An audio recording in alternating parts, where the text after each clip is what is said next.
Le projet, c'est un projet culturel qui tourne autour de la visite d'un écrivain sur le thème du fantastique en français. Donc c'est quelque chose, comment dire, où l'aboutissement c'était quand même de l'écriture, avec une partie documentaire ou informative qui était la visite du château d'Abadia, la visite sur site. Donc on s'est aperçu, puisque l'année dernière on avait déjà fait un usage nomade des tablettes, et que cette année en plus fonctionnait bien, que si on l'emmenait, on aurait une aide à la visite avec des photos préimplantées, donc des enfants qui seraient, comment dire, intéressés ou qui seraient un peu captifs aussi, et que la prise de notes permettrait sur le vif de garder des traces. Donc ça c'est la première partie que vous avez filmée quand on était au château. Et la deuxième partie, c'était à partir de la même image et des notes qu'ils avaient prises, de faire à la fois un texte documentaire sur cette image qui raconte et qui décrive de manière plus ou moins historique et précise la chambre ou la chapelle, et de l'autre côté une partie comment dire, littéraire, qui soit une partie créative, qui soit l'invention d'un texte surnaturel. Ce qui correspond aux deux enseignants qui encadrent, la partie documentaire avec moi et la partie, comment dire, écriture avec Madame Dutil. Donc c'est aussi bien une cohésion, une mutualisation du travail de tous les élèves collaboratifs, qu'une mutualisation et une collaboration aussi de deux enseignants où chacun, comment dire, a une partie, et tout ça normalement doit faire un livre commun et doit être présenté aussi à l'auteur, comment dire, quand il viendra la semaine prochaine. Avant d'aller à la visite, j'ai montré aux élèves la tablette, comment on l'allumait, et il se trouve qu'ils savaient la manier beaucoup mieux que moi. Voilà, donc les explications ont été très rapides, ça a été de suite limpide pour eux. Voilà, je leur ai montré l'application, où la trouver, je leur ai montré les photos, je leur ai expliqué ce que j'attendais d'eux, comment écrire une note. Après, avec l'exigence, voilà, d'une signature pour identifier à chaque fois ce qui avait été écrit. Et voilà, ça s'est fait en une dizaine de minutes, en un quart d'heure. Alors bonjour à tous. Bonjour. Bonjour. Bienvenue au château Observatoire Abadia. Je m'appelle Lyonnais et on va passer un petit moment ensemble à la découverte de la maison d'Antoine d'Abadie. Est-ce que vous la connaissez déjà ou pas du tout? Pas du tout. Oui, on a des photos là. Quelques photos.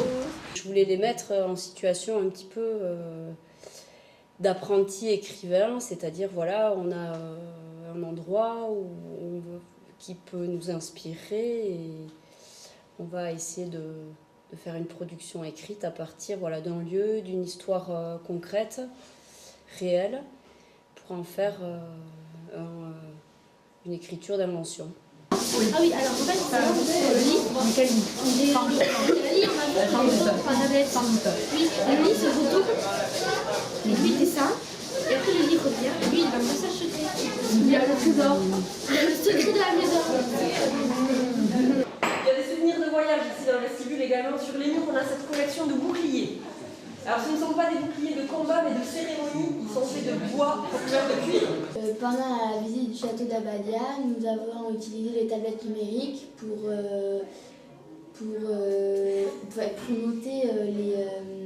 noter ce que nous disait le guide, car il y avait déjà des photos du château d'Abadia sur la tablette.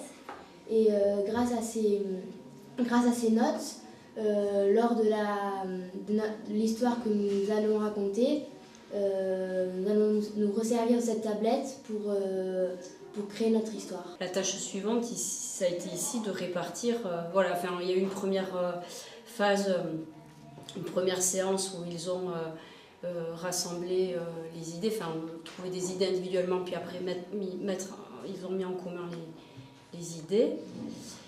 Et ensuite, une fois les idées trouvées, on a scindé les groupes en deux parties avec des élèves qui se consacraient davantage à la partie informative et d'autres qui se consacraient à l'écriture de récits fictifs. On a plusieurs sujets pour écrire cette histoire fantastique. Par exemple, on peut avoir un sujet où il faut trouver un secret, où le jeune homme va trouver un secret, ou sinon il peut être enfermé dans une pièce. Nous, on a choisi un mélange de deux sujets, le sujet 1 et 4. Le sujet 1, on doit visiter un château et on se retrouve coincé dans une pièce. Et après, de ce départ, on doit inventer comme qu'est-ce qui nous passe comme aventure dans cette pièce enfermée, des événements surnaturels. Et en même temps, un mélange du 4 où il y a un secret. Donc on a décidé de mettre un secret dans une pièce. Donc nous, on a décidé de mettre des souterrains, arriver dans une chapelle et on se retrouve avec le couple qui est décédé. On a les tablettes, on peut zoomer. On n'est pas obligé de rester sur l'imagination, mais on peut tout le temps revérifier ce qu'on a fait, retrouver d'autres choses. C'est un travail aussi autonome, voilà. On leur donne un cadre assez précis quand même. Et à l'intérieur de ce cadre, voilà, ils ont une marge de manœuvre assez vaste, justement, et qui fonctionne parce qu'on a des élèves qui sont tous au travail. Et de faire aussi que la curiosité, elle peut être tout de suite assouvie parce qu'on peut aller regarder ce qu'on pourrait faire aussi avec l'ordinateur. Mais là, ça permet un travail collaboratif dans l'espace aussi, qui permet d'utiliser tous les espaces aussi et qui permet des travaux différents en même temps. Parce que les 25 ordinateurs, ils seront tous devant leur écran, mais tous tout seuls. Tandis que là, ça permet des interactions aussi entre les enfants et les groupes. Parce que la tablette, elle est là, on peut porter la tablette, on peut emmener le livre.